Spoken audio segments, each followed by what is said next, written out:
you saw the very best players the entire country has to offer, and you saw it throughout the course of the weekend.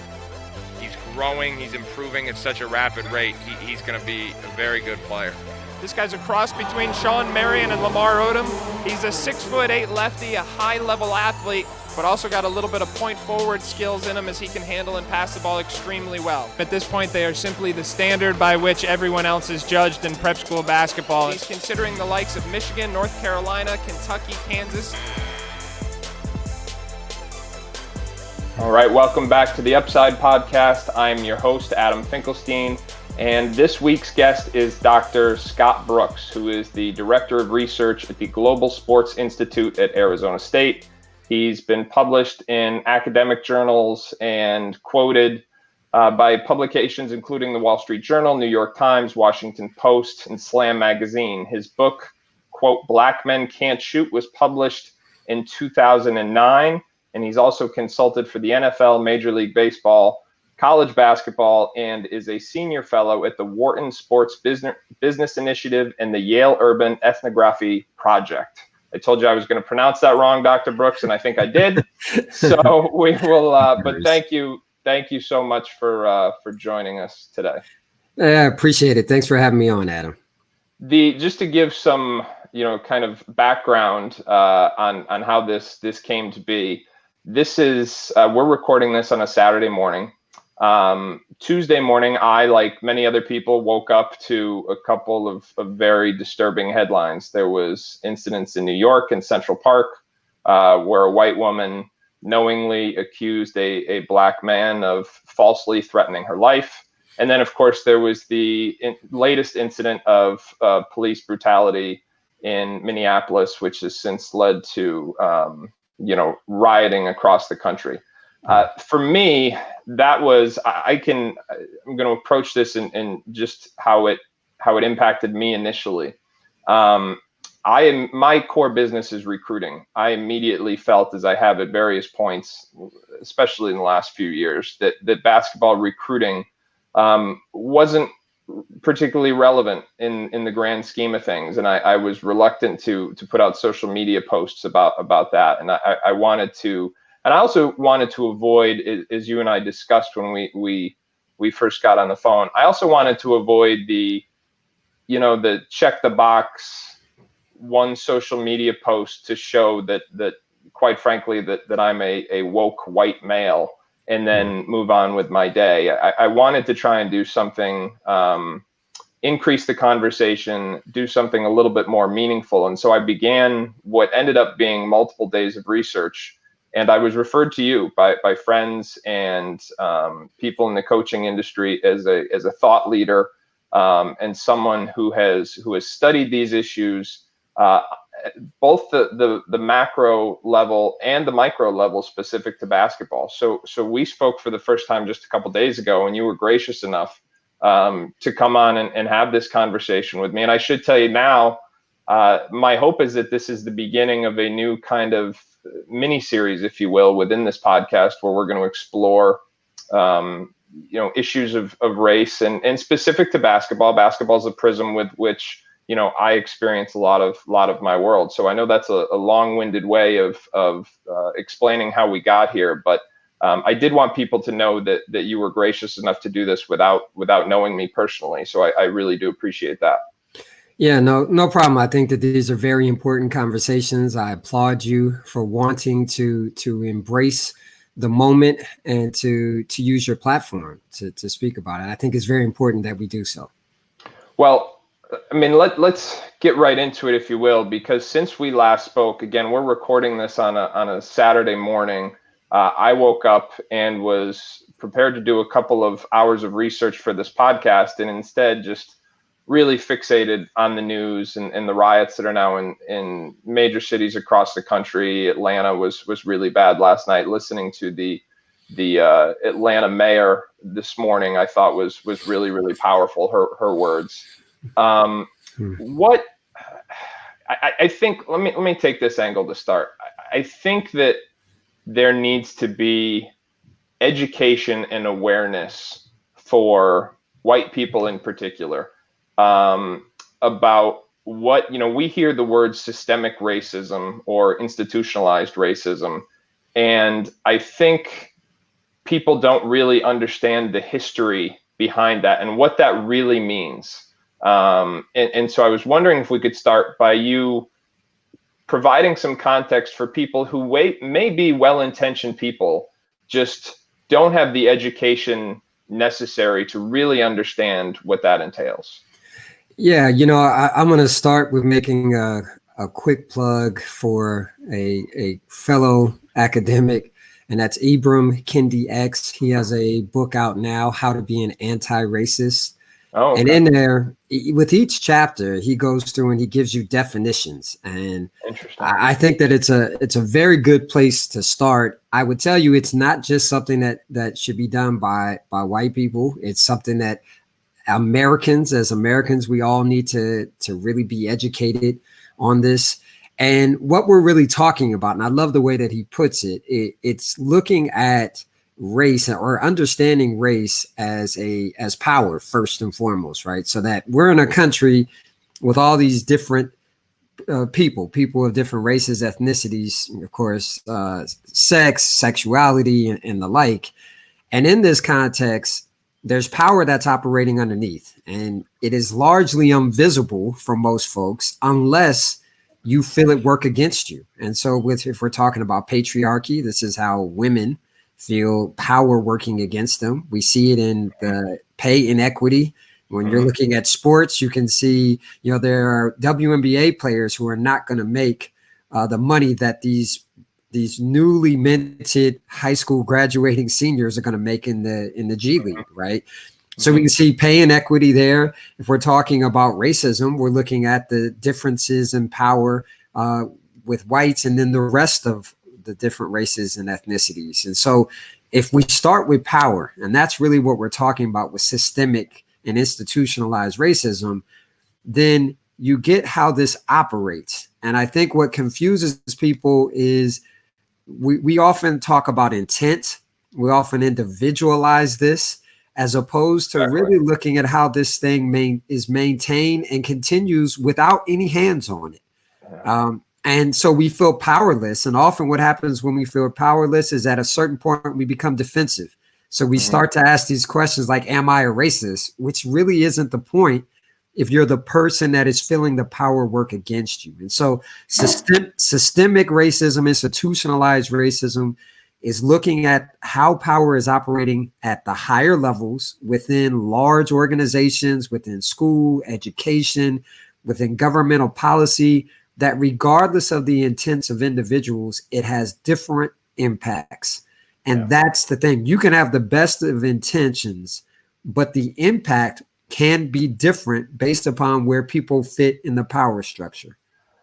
That's the part that really resonated with me. I had a friend recommend that I read Ta-Nehisi Coates' book, We Were 8 Years in Power, earlier this year, and I did. And as a historical, there were elements of our recent history within the last year that really resonated for me. And my immediate impression was why didn't I learn this in school? Why didn't we learn more about Jim Crow? Why didn't we learn more about some of the parts of the New Deal that made it that really differentiated between who would benefit and who wouldn't, between the biggest wealth obtaining opportunity that people in this country have seen within the last God knows how long.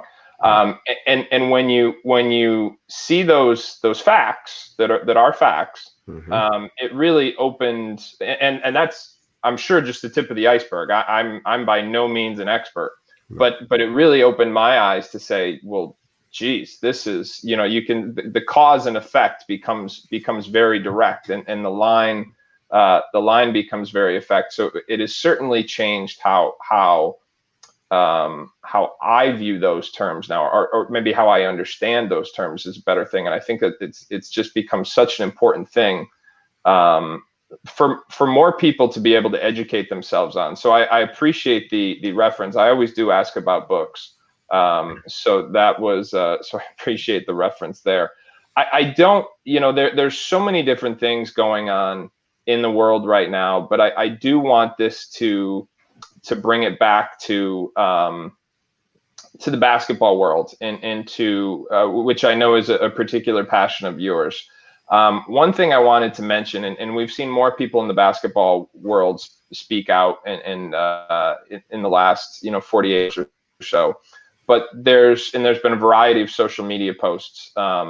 Will Smith had a post or a quote that kind of goes along with these topics of systemic or institutionalized racism, and what he said is, this isn't new stuff. It's just more of the same, talking about the latest incident of police brutality, and it's just now that it's getting captured on camera, so it's just undeniable.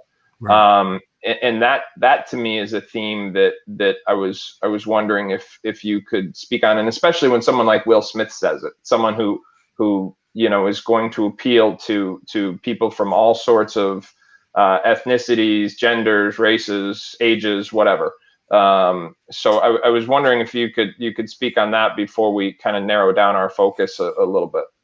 Yeah, I want to go back to your comment about history. I think it's very important. I think that, in some ways the lies that we tell our children, right? We say that we do it to protect them. And education is one of those places where, we are not telling the full story. And you have the books about, the lies my teacher told me. And I read it. These, right? There you go.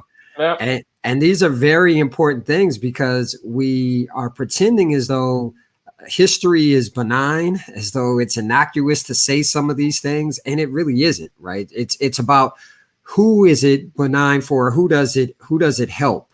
And I think, again, when you take it back to power, the point of the history, the stories that we are told and that we read in school, is really to further, it's to give confidence to, it's to give a sense of the world is an okay, safe place, but it is not designed for everyone, right? So it's not that it had bad intentions. It was developed by whites to educate white children. And so then when you just bring others in, are you going to fully change the whole system? Who does that, right? Without some prompting, without there being some leverage, some force. That's just not what would naturally happen, or has naturally happened, I should say.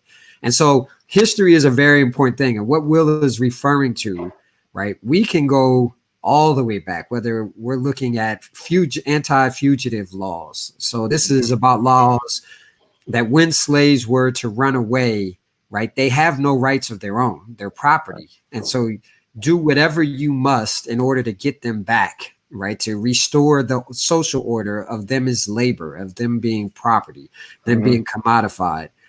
You can keep moving and look at how in Emmett Till, which is one of the famous cases, was killed, dragged behind from a car, hung on a tree, that there were groups of people. This would be the scene of a barbecue, right? In some small towns, I'll say in the South, where they would be looking at this lynching, this black man usually hanging from a tree.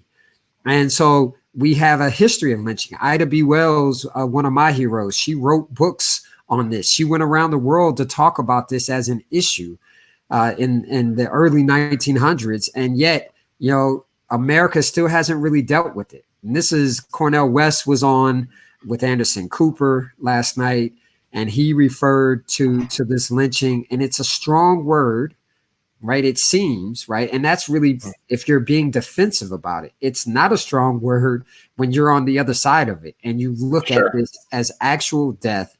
And increasingly people, whether it's at an individual level, so many of us who are black and male, black and female, have this story of dealing with authorities in a way that you are considered deviant, the way that you are criminalized, the trouble that you get into for doing regular kid things, how you're adultified, right?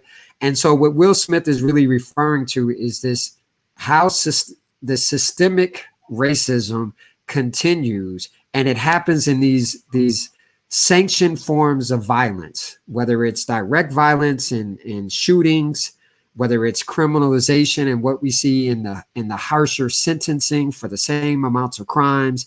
This is a similar story. Yeah. If we were to try and narrow our focus now, given all that's going on in the world now, and think about how it relates to the basketball world, one of the things that I've always enjoyed about the basketball world is our, I guess I'll relay this feeling through a story. I remember when I was first started coaching, I was Division III assistant. I was like 22 years old. I was in Hill House High School in New Haven, Connecticut. Always recruited there. About an hour and a half in, I'm watching practice. Somebody comes up to me and he says, there's about 60 people in the gym.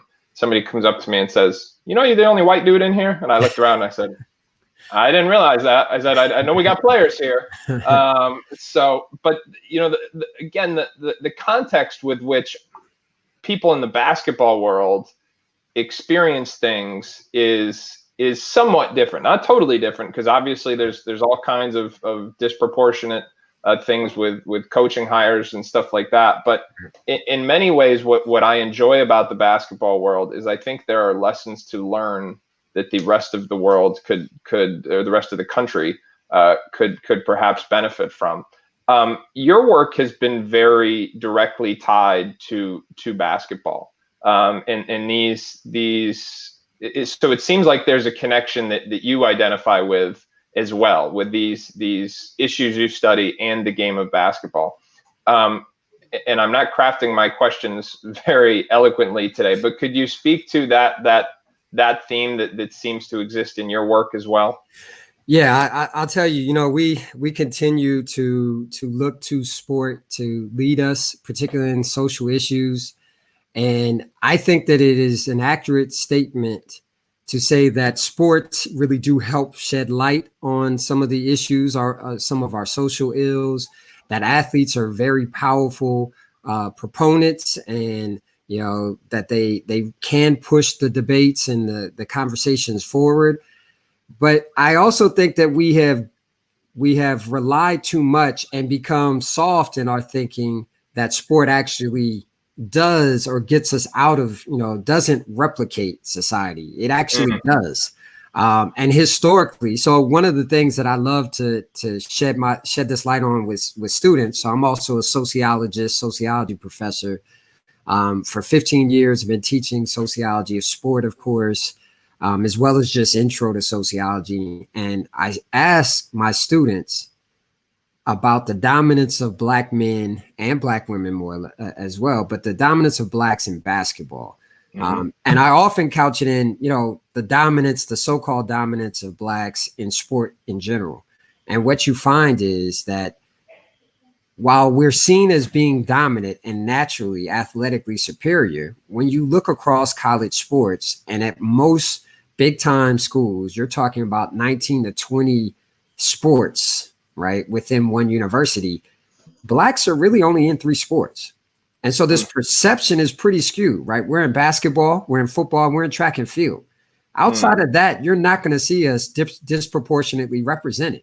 Now, they're the cash sports. And so we get, the disproportionate visibility. And those sports have gotten them before Blacks even became dominant. Football, for the Ivy Leagues, going back to the early 1900s, and the creation of the NCAA was to prevent ringers in the Ivy Leagues for football, right? There were a few deaths, and presidents said, hey, we can't have our boys dying out here. People were bringing military vets in and the like.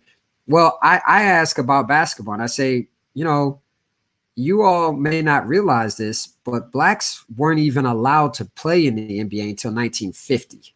Right. So this is not as long a time frame as people would imagine. Right. Now, before that, you had the Harlem Renaissance in the 1930s, and while they won championships, and they would play against the original Celtics, right? The early Boston Celtics, they were given jackets that said Negro champions, even though they had beaten everybody else, right? And so I say, now let's look at what happens in 1950. Did Black men just get good then? Well, no. The Harlem Renaissance were good in 1930.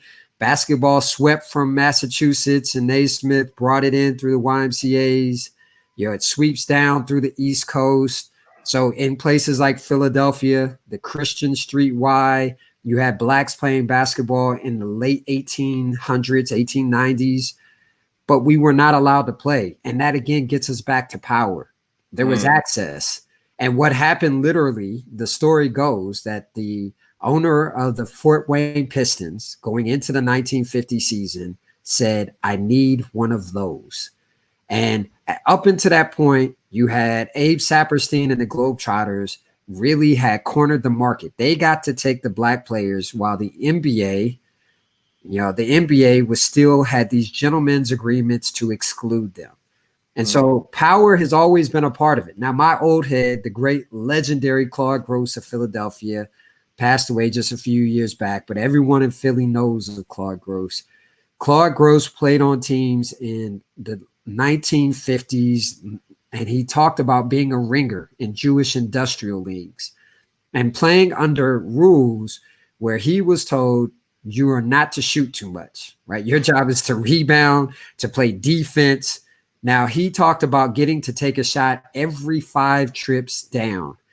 And so I use this as an example to say, so when you get to a Bill Russell, who we say is the greatest champion, but wasn't a scorer, Bill Russell may have been playing according to these informal rules in some ways, right? Knowing what his role was, right? So has anyone ever asked, I don't mean to cut you off, has anyone ever asked him that? That's fascinating, though. No, and it's one of these things when it's what you play with, and that's not his story. Like I'm giving you something that Bill Russell wouldn't. I don't know that he would even come to this kind of realization, because Bill's story was being awkward, being very athletic but awkward. He only got to USF, kind of late. He was not seen as someone who was going to be amazing, but the coach saw something in him. He saw his athleticism.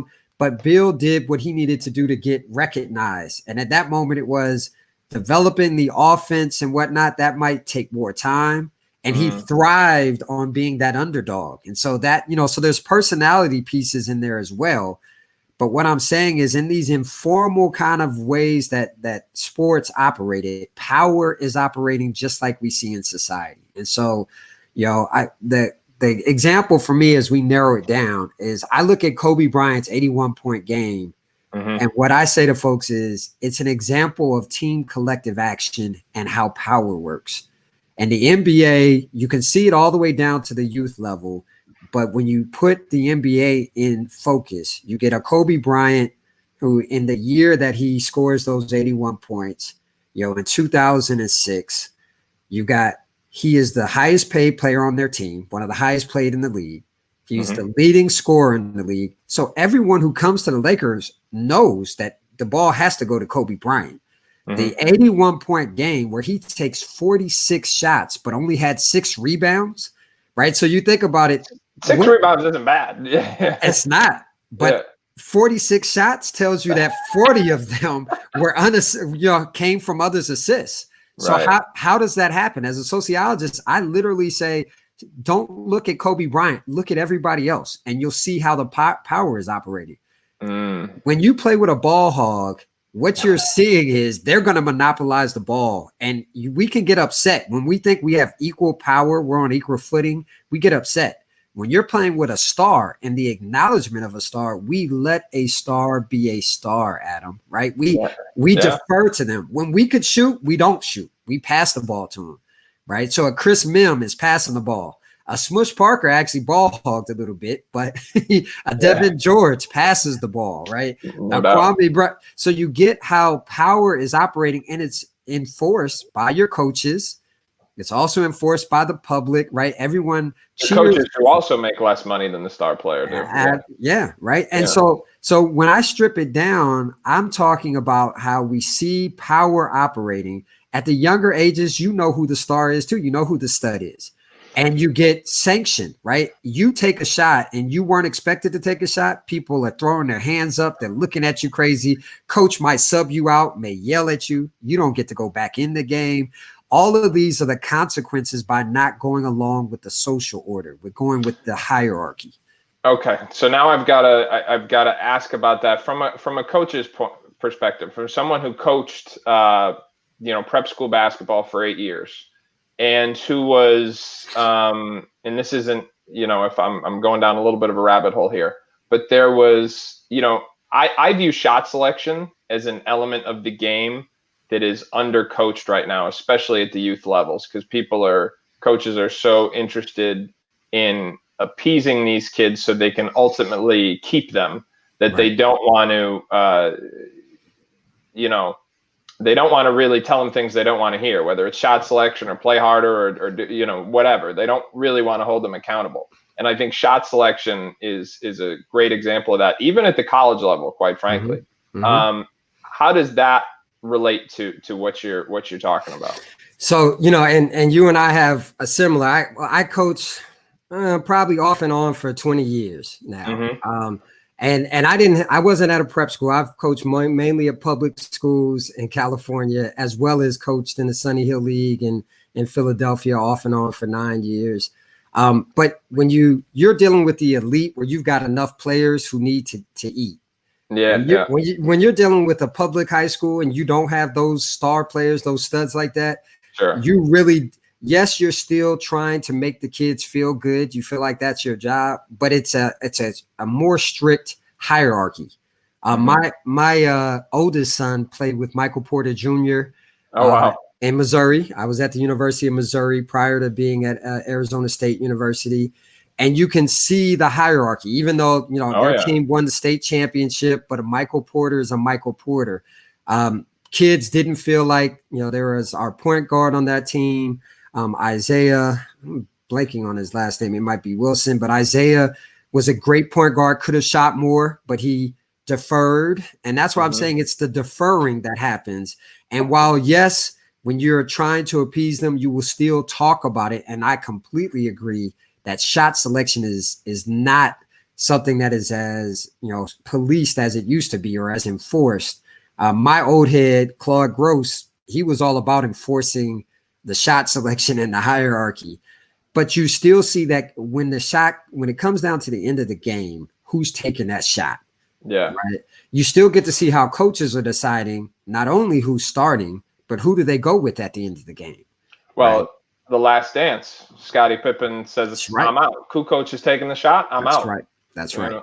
And I look at that and I was fascinated because from my standpoint, I'm looking at all the power dynamics that are operating, right? So I felt badly for Scottie, even though I felt badly because Jordan and Phil were both saying he should have been doing what was best for the team. And that's a tough thing, right? Because you've got this relationship, again, this power operating. And at the pro level, you're adding general managers in there, right? In ways that we knew about, but we're not always privy to. And again, there's these invisible forms of power that operate in on teams. So I would say to you, when we get back to it, yes, there are more stars when you're at prep schools. You can still see how it operates in terms of who defers to whom. Coaches, when they want to sanction or to push certain players in directions, you do it more by subbing. You do it more by your play calling. Literally, I've seen coaches with the point guard, they're telling their point guard, stay off of that side. And when they're saying don't go that side, sometimes that's what they're really trying to direct, right? And it comes down to those moments. This is where the trust breaks down for players. It's not it's not an easy thing. And when it comes down to race, what happens is if you've got a mixed team and you have players, and it's a player may not know exactly why they're being treated the way that they're being treated, but they have a question. And I think to bring this all back, and it's not as often because our teams are overwhelmingly Black now, right? But even a Michael Porter talks about, having to deal with the stigma of being biracial and being light-skinned, and that automatically comes with with being identified as soft, right? So even he's acknowledging how power, there's this power that is put, and he talks about in terms of evaluations, right? Evaluators saying he's soft. And he says, I think that there's some race in that there's folks looking at me as biracial and automatically assuming I must be soft, and that he had to work against that. Now, I look at that as how I look at the impact. Michael Porter's story is one of a kid who was injured from sophomore year on, he says, only being able to play at 80%. I saw him injured. I knew he was hurt. Yeah. But he had to continue to play because he wanted to keep his status as a top 5 when he got there at about his junior year. And there's literally dollars attached to that. Oh, no doubt. Yeah. Right. And so he was the guy in high school too. Like when he was a senior, he was the guy. I mean, we look back now and he's one of those guys that, as you know, with ESPN, he looks back and people point at me or guys in our industry and say, well, you were wrong on him. And I said, well, it depends on your perspective, because he was the best high school basketball player in the country as a senior. And that part is pretty, because I want to make sure I'm getting it right. But DeAndre Ayton was kind of like anointed the next guy, but Porter really, really took it over. And I hope I'm getting that year right. But if Porter was hurt that senior year, because I never remember hearing a thing about that. No, he was hurt. That's crazy, because he and Trae Young were, what I remember hearing, and getting off topic again, but he and Trae Young were on the same EYBL team. Yep. And they were, there was a, they were not always completely aligned. Right. And in retrospect, it was kind of, and this kind of fits into what you're saying, but Trae Young was viewed, and I viewed him, quite frankly, I've owned this, that I was wrong, as he was shooting a little too much, and not, there were some different elements at play there, but that was an interesting. It's interesting that Michael so well. I had no idea that he was hurt in his senior year, because he was literally the most dominant high school player in the country at that point. And he was, and I'll tell you, when my son was a year ahead of Michael. So the year they won in Missouri. So Michael did those first 3 years in Missouri. My son and him played at Father Tolton Catholic High School. Okay. Their stories are different. Michael is Michael. Yeah. But on the other hand, and watching Michael play for, why am I blanking on the team's name? Mocan, playing for Mocan. My son didn't play for the elite level team. He played for the select, the B team. Gotcha. And Michael and Trae you could tell there was a brotherly, sometimes they were happy with one another and sometimes they weren't. Right. Trae didn't have all of the pub. He didn't have all the hype. He had to work into that level, and he wanted it too. Yeah. And he was a hard worker. He was a great player. And I remember looking at that, but those dynamics. So even within what a coach can control, you can't control what happens on the court. So what I look at, and we talk about it as coaches, is buddy ball, right? I looked at it and say, when Trae is ambitious, then you start to see these challenges of status. Like Trae wants to be the guy. And so you get to see these fractures, and coaches can sanction it harshly. They can take a Trae out. They can reprimand them, but they're not likely to do that if they need both of them. And so, these EYBL teams are stars of stars, and usually you're still only going to see 2 or 3 guys that are it. But there's still these challenges for that top spot, because we think that's the only way you really get your due. But buddy ball is how else you see it. So you've got the one-on-one relationships with a coach. That stuff matters. Then you drill down into the group level relationships. So that's who is my friend on this team. And that can play itself out on the actual court. Buddy ball, as we see, where people will only pass it to their friends who they're close with. And then you get the team dynamic, which is understanding the role that you play on this team. And there's sometimes a conflicts where a Trae is saying, the role supposedly for me is be behind Mike, but I'm not going with that. I'm going to push it like I'm just as good as Mike is. And if it works, then they end up winning as they did, right? And they both go on to play for Team USA. Mike ends up with the MVP in Puerto Rico, right? He ends up with all of that, but Trae worked there together. I don't see him as riding Mike's coattails. I see him as being right there with him. But there's other players that are operating. So if you watch Mocan, again, don't look at Mike. Look at everybody else who passed the ball to Mike. Look at how when Jonte would be in the game with Mike, his little brother, Look at where Jonte goes. Jonte's going to pass. They had a wonderful brotherly kind of passing thing. And I saw it. I saw it when, they played at the high school, at the Catholic school. Sometimes it wasn't best for everybody.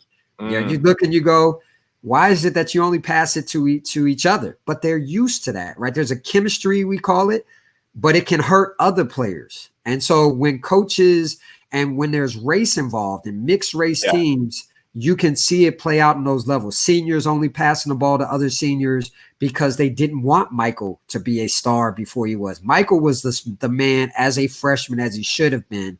But the seniors that year, when Michael was a freshman, they didn't like hearing that Michael Porter in a small Missouri town. Right. This is around the same time. This is right before Michael Brown is murdered, right? So you're talking about in that time period. It wasn't a great thing for Michael Porter, this black kid, to be the superstar. And our high school had just started. It was only 4 or 5 years old when Michael comes in. My son comes in at the same time. And that's also somewhat of a story of prep schools when you look at how some prep schools were nearly closing, and they go out and they recruit black players, bring them in as a part of their diversity plan that pushes their basketball. And then they become national powerhouses, right? So how does that work with the players around them who were already there? Are they happy? And I like that.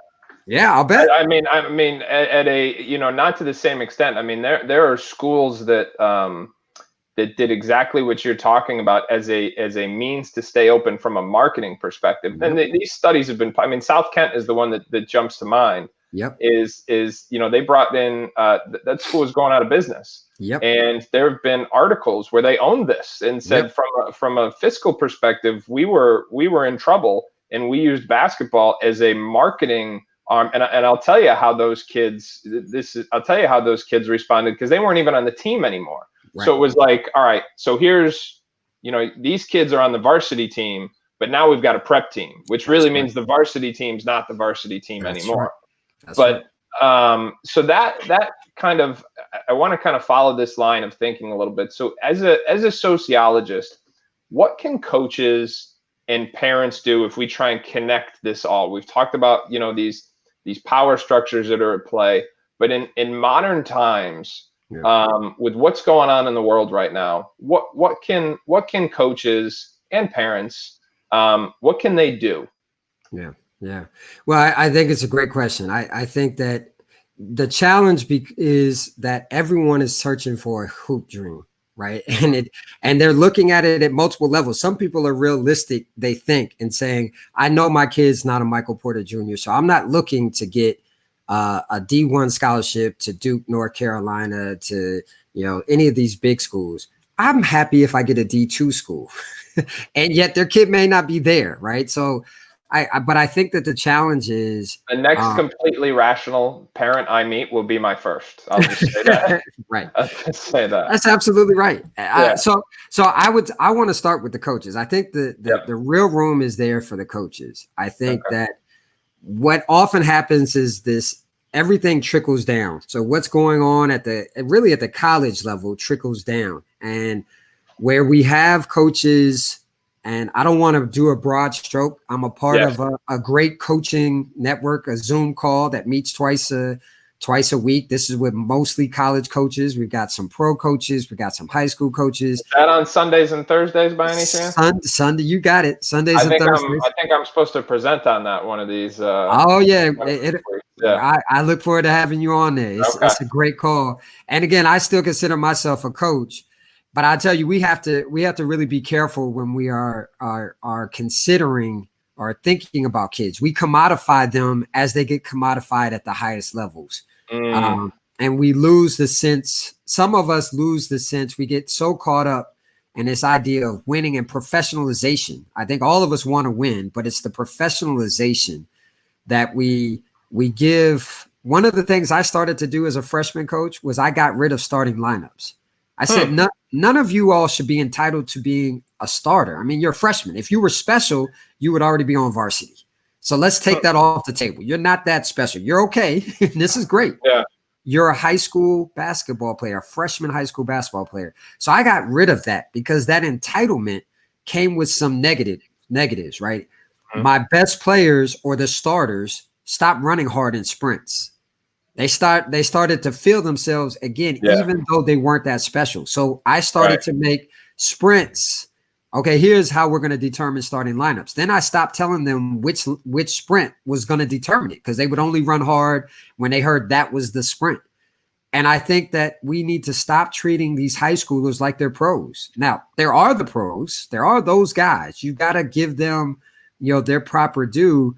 But I don't know that any of these kids should be playing all 48 minutes. One of the things we did with our star players, we really looked at their efficiency.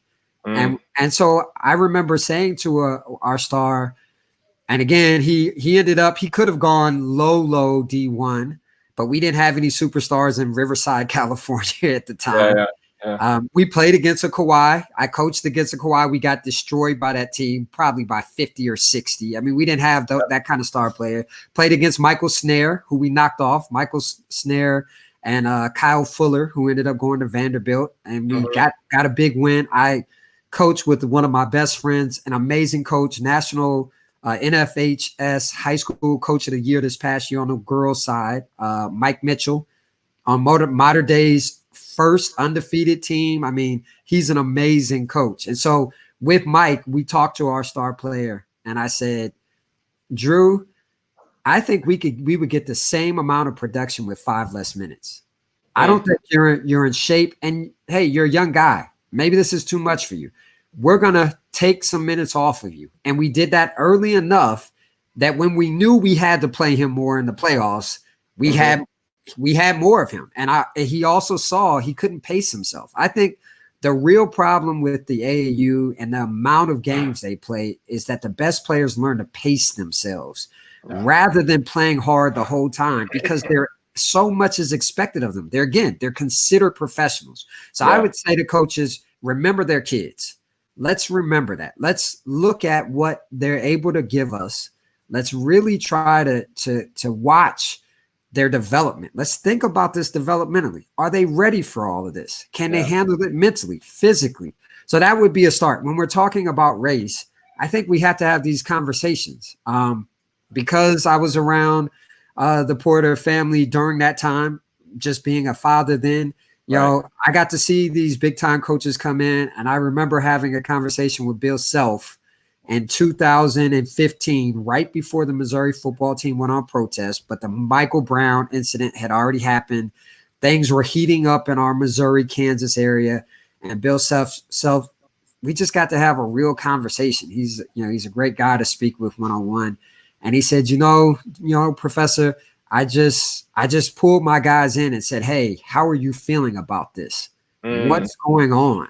How can I help you? Are there resources that we need to bring in? And I think coaches need to address these issues, particularly if you're not Black. I was just going to say, how does that change depending on the race of the coach? Because I saw Ryan Saunders of Minnesota Timberwolves. He kind of alluded to that. He's a young coach, and he said, hey, I'm a white man. I don't fully, and I don't want to misquote him in any way, shape, or form, but the underlining theme of what he said is I'm a white man, and that impacts my ability to feel what they're feeling. I don't disagree that it impacts your ability to feel what you're feeling, but when you're put in that position of responsibility, the pro level is a little different because you're not an adult where they're not adults. But when you're talking about college and high school, you are still the adult in the room.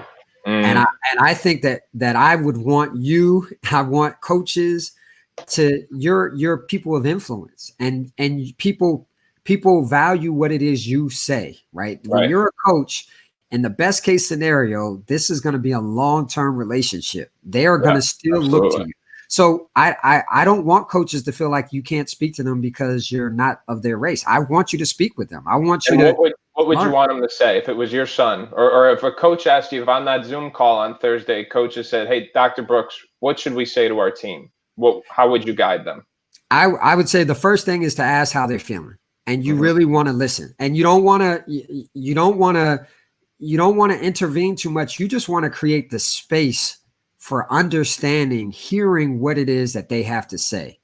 You cannot answer all of the questions. None of us can. Even as a black coach, I can't answer these questions. Even as a black coach, I may still have this racist ideas that push them to assimilate. I may tell all of them, hey, you guys, you bring these problems on yourselves. Like, race isn't really what's operating. When we talk about race, it's a social construction. It's man-made. It's power, right? Our society is powered and racialized. It could be created. There are multiple dynamics of power that operate. We just happen to have race as one of our number one ways in which we divide our society. But we also divide our society by ability, disability, right? So I don't want us to hold on to race so strong like it's a taboo. I've always looked at the 60s and when people spoke out as a time period where we could really deal with these issues, and we're back to that. So I would say, hey, it's not about whether or not I'm a white guy. I'm here to help you. So I want to hear what it is you're going through. I'm not necessarily here to give you advice on these things, but I want to be here to protect you. The greatest thing that a coach can provide is a protection. So when my players, and I got this from, again, the guru, Claude Gross, I came from a Catholic school, from Bishop O'Dowd in Oakland. That's where I played. Ivan Rabb, Yeah, Ivan Rabb, Lou Ritchie, who's the head coach now. He was one of my teammates. Brian Shaw played there. And I came from that school with our white coach, and I experienced certain things that I thought weren't right. Right. When I went to Philadelphia and coached under Claude Gross, I learned how I saw things as deviant based on how my high school coach taught me that were not deviant. And it's flipping that lens and then saying, how can I protect my players? So our players go off on referees. And one of the understandings I got was, well, Scott, they live by the code of the street, that I take care of myself. If civil justice is weak, social justice has to be strong. I have to go for myself. And so if the coach is not protecting them, Adam, they've got to protect themselves. So they go off on these referees many times because a coach isn't protecting them, right? They don't feel like anybody is with them. They're isolated.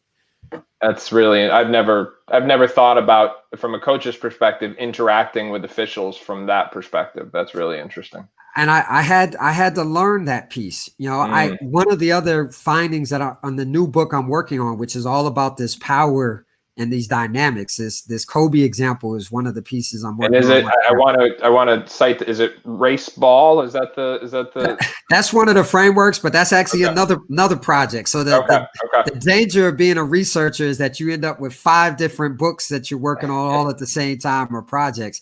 This book is really, if you ain't first, you're last, right? So that's the whole being a kid, and everyone believes that either I'm the star or I get no respect and I'm mad at coach.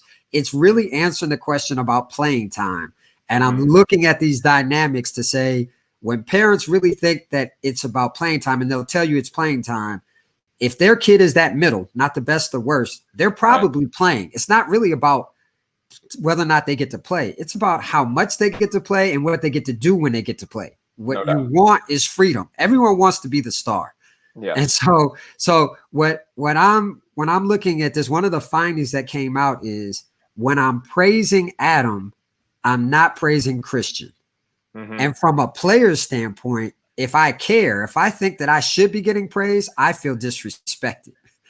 So in what ways are you favoring certain players? And when I've spoken with a pro coach about it, I got to go and visit and visit with a team for their pre-season camp. And I was speaking with one head coach, and he was telling me about one of their star players, and they were really down on this player. And I asked, but do you need that player? And that paused everything.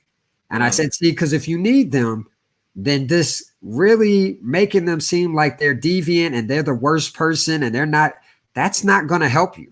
And I said, and every time you're praising the other player, you're just creating a further divide, right? And so coaches have to look at how this power is operating and how we're enacting power in ways. And when you don't pay attention to buddy ball, one of the consequences, if we're just talking about wins and losses, is, are you allowing the team and certain dynamics, like just who are friends, to get the ball in the right person's hands when you think that they need to have the ball. Like if you allow those seniors to only pass it to each other instead of the Michael Porter Jr. when you need Michael to have the ball, you could be costing your team the game. And instead you're kind of going along with, well, seniors have paid their dues and but what is really going on and how is this helping you? And when race is a factor, you don't realize how you're eroding the trust there. That a player is looking at this and saying, you had these seniors, you brought me in, you recruited me, promised me this was going to be a safe space, promised me this was going to be a good space. And then you allow these guys to determine what happens with the team. You promised me that this is going to be my family. And think of how many times coaches talk about family. And then when my teammates are on Instagram or Snapchat and they're saying the N-word, and saying and doing all these kinds of things, you shrug your shoulders and say, well, there's only so much I can do. Think of what's that doing to that individual. The coach you're saying. Yes. The coach you're saying. The coach says there's only so much I can do. And particularly if it's repetitive. You know, I just stopped coaching 2 years ago, and I was coaching with a team, and I come into that situation and I'm hearing these players, there's only a couple of black guys on the team, and they're dropping the N-word here and there. Oh, these are white kids saying the N-word? Yep. Oh, which is very normal. And it's girl side and boy side. I've got research on girl side where they've been recruited to these schools. They're the one only on the team. And they talk about on the weekends, they supposedly get an invitation, but they said, why would I ever go when I see their Snapchat stories and they're singing songs with the N-word at the top of their lungs? And then they say to coach, well, she doesn't want to be with us. She likes to be an outsider. And she said, no, I didn't. I just don't want to have to go to parties where I'm subjected to that. And the coach shrugs his shoulders. I don't want to go to a party where there's a Jewish joke. I mean, exactly. That's just the way it is. Yeah. And so coaches have to be more mindful. When coaches are not paying attention to that culture that's happening at the peer level, they don't understand how it's affecting what's happening at that team or group level that affects those wins and losses. They're not thinking of how what's happening among teammates may impact how that individual is relating to them. There's a lot of players, and you'll hear it from NBA players, Steven Jackson, who's out right now, who's really speaking out. Steven Jackson, you can tell he comes from situations where he may not trust the coach, but he's still got to play for him. Coaches will think, well, he plays for me, he must trust me. No, if you understand this, and as Steven Jackson has, he comes from Texas, comes from the Third Ward. Steven Jackson has an understanding of his relationship to white society. And he kind of says, as long as I'm valuable, and this gets us back to the Fort Wayne's Pistons owner saying, I need one of those. This gets us back to the South Kent that says, we got to go get these kids. We understand that we're a commodity. We understand that we're valued. It's when our interests converge. When you need us, when we're going to help you, we know you'll come to us. But it's not as though we feel totally accepted, right? And so that's something for coaches to look at. How can parents play a role? How can they look at this and make players to feel accepted? How can they push their kids to include everyone, right? How can they combat this?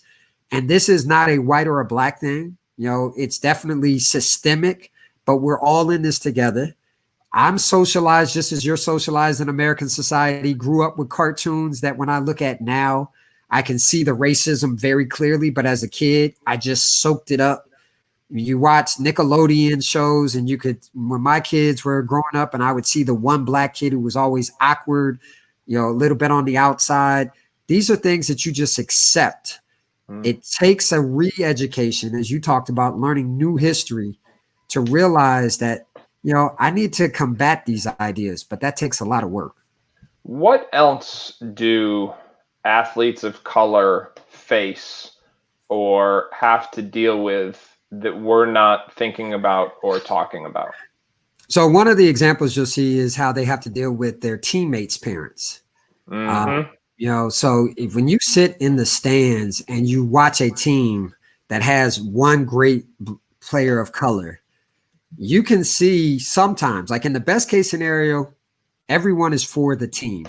But there are so many times where parents are really aspirational, where they really think their kid should be the star, and they see that kid of color as a threat, and literally they are not clapping or applauding. They will say some things that they think are not detrimental, but they'll say things like, well, where are you going to college? They'll talk about, you probably can't get into this school, or you won't get into that school. And it may seem like it is innocuous, but it isn't. I mean, you're adding doubt to a kid who's already living in this society where they're taught that they're not as smart, right? Where they're told you're just an athlete. And so there's things that parents are doing that are insidious, and that we don't often see, that I think we really have to be careful of. I think one of the other things that you have with athletes is, how does an athlete, let's say we weren't under this pandemic, how does an athlete go out and play having seen what is going on in the last 48 hours, right? They're told that they're supposed to just pour it out and put it on the floor. But what does that mean? How does that put into perspective what the greater society in the world is going through when a coach continues to push that this is really about this sport and you can use this sport? I mean, how does that really take into account what their mental health, even their mental well-being? Well, and how does, and let me ask you this, does it matter where you play? I mean, you talked about the Missouri football team. I mean, the people cheering for you at some point, and the, kind of, I mean, let's face it, there's certain geographic elements to politics in this country. Yeah. And unfortunately, some of these issues, these issues are getting politicized, which I personally hate, but there's, maybe that's naive on my part. I haven't been introspective enough to really dive into that, but I wonder if that's got to be a factor too. The people who are cheering for you, and then what those people are saying and doing and supporting and posting on social media when they leave the arena or they leave the field. That's got to be something that is in the, that athletes think about as well. Yeah, it's, athletes and the whole OJ, as Jay-Z talks about, OJ not being black, but being OJ, and, OJ having this warped understanding.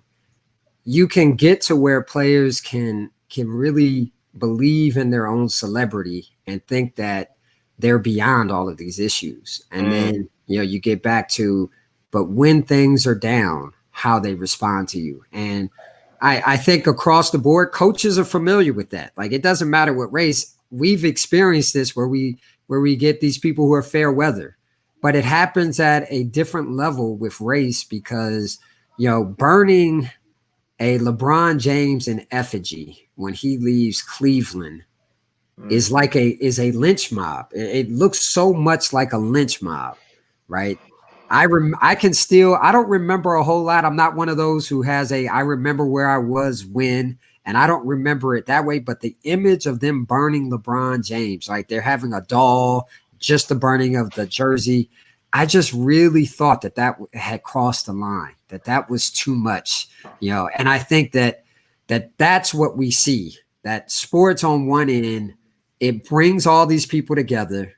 And it does. It brings rivals, it creates rivals. But the other thing that it can do, because we are commodifying these athletes and black athletes in particular, is that it can dehumanize them. And so you get the classic shut up and dribble as though that's all that you are valuable for. We go to people, people will go to me, oh, you're a doctor, and ask me, medical doctor things, right? So we're completely okay with asking people things that are beyond their expertise when we value them. When we don't, we want to limit you, right? And that's what those are that's proof of, right? That these athletes are generally still not held in the highest esteem. They are seen as bodies and as labor. And so that's the scary part. And athletes have to deal with it. Every coach gets fired. Athletes are all going to end their careers. We say that athletes experience 2 deaths, right? One when they finish playing, and then one when they actually pass. Athletes, when they are experiencing these transitions, they are often experiencing these in public. And with that comes the scrutiny.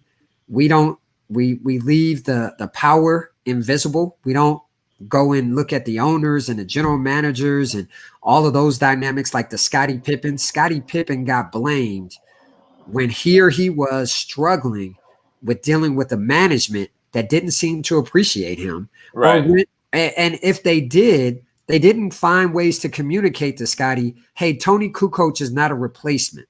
Right. Tony Kukoc is here to help us. That's not how Scottie Pippen. That context is so important. How underpaid he is. How the GM is pushing Kukoc as the next guy, and then Phil, who's supposed to be with Scottie, gives Kukoc the shot when Phil's motivation might have only been, we got to win this game. Right. But as Scottie said, well, had I failed you yet? Why are we overthinking this? I hadn't failed you. Why are you? And so I liked how they showed Scottie had hit a game winner. He had been their best player. Everyone was talking about he had been the best player, maybe in the, MVP, could have been MVP of the league that year. Yep. So why are we doing it? And it doesn't mean that you can't. I mean, Jordan passed the ball to Steve Kerr. He passed the ball to Paxson. Yep. But why wouldn't you put the ball in his hands and let him make that decision, right? And those are going to be tough things, but it's not that I don't want to put Phil's one decision under a microscope. I look at it as an accumulation. When I'm thinking that you don't value me, then when that happens, that has a different feel. If I think you value me then maybe you present it differently, maybe you don't, but I may not immediately jump to there's a problem. It doesn't mean my support staff doesn't, right? My family may all say he disrespected you, but I may go, no, we had one shot. We weren't going to be able to dribble. That was the right shot. Like, we can be on the same page, but when I have all of this all the things in the background, all of this context, it doesn't feel good. Yeah, you would almost need to be in that huddle to see how it was articulated to Scottie. Yeah. To really understand what happened, and if there was the time to articulate all the subtlety behind it and say, hey, Scottie, we don't have time. It's a catch and shoot. You're going to have two guys on you. And who knows how it was articulated. Dr. Brooks, what haven't I asked that because I've taken over an hour of your time here, which I apologize for, but this is, I think, just the first of one hopefully very important conversations. What haven't I asked that is important to discuss, whether it's relevant to current events or more specifically to the basketball community, basketball players, coaches, or families? So I think I'll talk about two things. One of my I read Malcolm X, the autobiography of Malcolm X, at a young age, was really touched by it, and had a question about, whether you watch Spike Lee's Malcolm X or you read the book. There's a question that had always been around for me that I got answered probably just a few years back. And that was when Malcolm X was on his speaking tour, he was still with the Nation of Islam. So it's before he converted. Mm-hmm. And he was asked by a young white woman who in college, after hearing one of his speeches, she said, "What can I do?" Yeah. And he said, "Nothing." Well, his biographer, Alex Haley, says, and I don't remember where I may have heard it from Harry Edwards. I'm not sure though. But the biographer, Alex Haley, says, who also wrote Roots, he did that whole series of Roots, he wrote the book there, said that was one of Malcolm's biggest regrets, he said.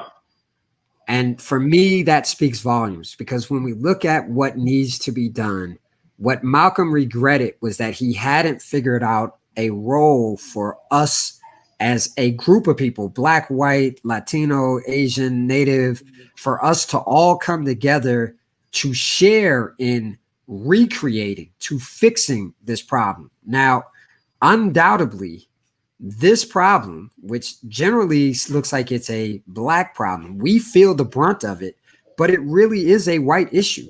I mean, we can't fix it. We're not in the positions of power. We're not in those highest positions of power. We can work together on this interpersonal thing. So you and I having this conversation is the beginning of interpersonally working on this. And we have to do this. but you also have to have people who are having those conversations at home at the dinner table. With your kids. With your kids. So Yeah. what can you do? You can make sure that you're not thinking that if we don't talk about race, our kids will not get and will not learn racism. They will. This is the way that media, when you're looking at TV and you're seeing Black folks rioting as a young child, you see rioters as Black. When you're hearing these cases, you're just going, and how does a kid take in why a Black person is shot when we hold police officers in such esteem, right? So still kids often, one of those earliest aspirations are to be lawyers, doctors, police officers, firefighters. So we're holding them in esteem, but so we have to be explicit. We have to be deliberate and intentional in speaking to our kids about racism and power, systematic power, and how it operates. We have to disrupt that. So we've got an interpersonal thing that's you and I, that's you calling me out when I'm being anti-Semitic, when I'm being homophobic, whenever I'm doing stuff. We have to hold each other accountable. It's not just that white folks say racist things. Black folks, everyone says racist things, says sexist things. We have to hold each other accountable. We have to teach our kids that there is such a thing as racism, and we have to have those kinds of conversations. We need to create opportunities where our kids are seeing Blacks in authority. It may be finding a Black physician, right? And it's finding an Asian physician or a dentist. It's really showing them the world that we would want them to live in. I think that the other thing that we have to do, so that's really trying to answer the call for Malcolm's regret on that side of it. I think the other thing is to really continue to use your platform. So again, I applaud you for entering in the conversation. I think that we have to continue to talk about how it happens in these ways that coaches don't expect, and to realize that it's not about your intention. It's about the differential impact. Literally, when you allow seniors, well, I'll call it hazing in this sense, but when you allow seniors to keep somebody, to exclude a player, even though it wouldn't show up on the stat sheet, you're having an impact on that player. And we have to be courageous in stepping up as coaches. We have to ask our players how they're feeling, what they're going through. One of the undertold stories in athletics is how in women's soccer, and I know it just from the Pac-12, when Kaepernick started kneeling, you had a bunch of players in the Pac-12 who started kneeling, and they were on various teams. And that opened the door for conversations where some coaches who were not versed became versed. They challenged their players not to just do what may have looked faddish. They challenged them to go and get educated. And you can go and look at the stories at the University of Washington. Their great head soccer coach, who was a student of Harry Edwards, went to Berkeley. She was someone who had educated herself. She embraced the idea of diversity, but not just numerically or symbolically. She really wanted her athletes to be able to express themselves fully, to be who they were, and to develop, right? Because college is that critical time where kids are learning about themselves. Sometimes they don't have their full racial identity, and we pretend that whiteness is a racial identity. We act like it isn't a racial identity. It is. And it gets reinforced through education and these messages. And the same thing happens with young Black women, Latinas, and Asians. And we have to embrace this diversity with ideas and freedom of expression. You said a couple things there that I'd just like to touch on before we close. And the first was, and I've seen this theme on TV in the last 24 hours a couple of times, where people on TV, whether it's commentators, I saw it on CNN this morning, commentator of color talking about how his white friends reached out to him to say, are you okay? And he said, hey, if you're really my friend, Steven Jackson, who we mentioned earlier, talked about this. He said, if you're really my friend, you'd be standing next to me, or you'd be here. So I think that speaks to your point of what can white people do. I know I have been amazed by the silence on even social media of some people. As I said, I didn't feel it was appropriate and this isn't the first time this has happened in the last few years, but I just didn't think it was appropriate to go with like, this kid is a great prospect on Tuesday or Wednesday or Thursday. You know, it's just like, who cares right now? You know, and if you haven't, and at the same time, I didn't want to just check the box and say like, okay, I sent my tweet about how I'm outraged and now I can go back to life as usual. And so I think that that's a really important thing for the people who for the white people who want to be a part of this solution and understand that this is, and want to educate themselves, because I will admit that when Kaepernick first started taking a knee, I didn't know the history behind it. You know what I mean? I didn't know. I didn't know the history, and that's that. And I think knowing the history and approaching the history with an open mind, it doesn't have to mean that you're anti-police. It certainly doesn't have to mean that I'm just speaking for myself here. Certainly doesn't have to mean that you're anti-American. It doesn't have to be that you're a associate with one political party or one political ideology. I just think that's those are things that everybody can and should be doing if we're going to approach this honestly, which is probably the only way to impact some real change here. I would love to see a forum of coaches and ask them what they plan to do, because their athletes are going to be changed, right? Their athletes were already going to be forever changed while they're in their tenure at college because of the pandemic. There's no doubt there'll be greater mental health issues. We didn't even talk about that, the correlation between the Black community and the pandemic. I mean, so you've got those issues. You've got increasingly, I mean, Karl Anthony Towns lost his mother, so there's going to be great loss that is felt directly. Now we've got additional losses that are being felt based on the police brutality, right? So we've got those things, but there's also just this social isolation.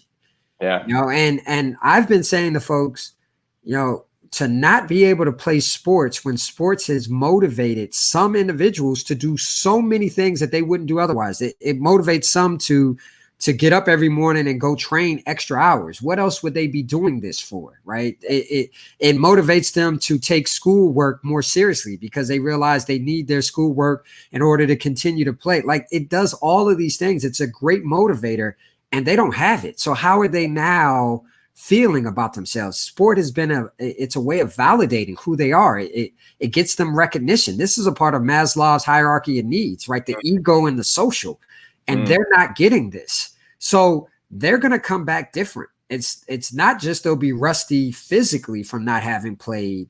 It's that they're going to be rusty emotionally as well as cognitively. Like there's a lot of impact. And I'm saying, I think if you could put together a panel of coaches and say, okay, let's look at how this is going to impact you over the next couple of years. And I want to start with what's going on with our country racially.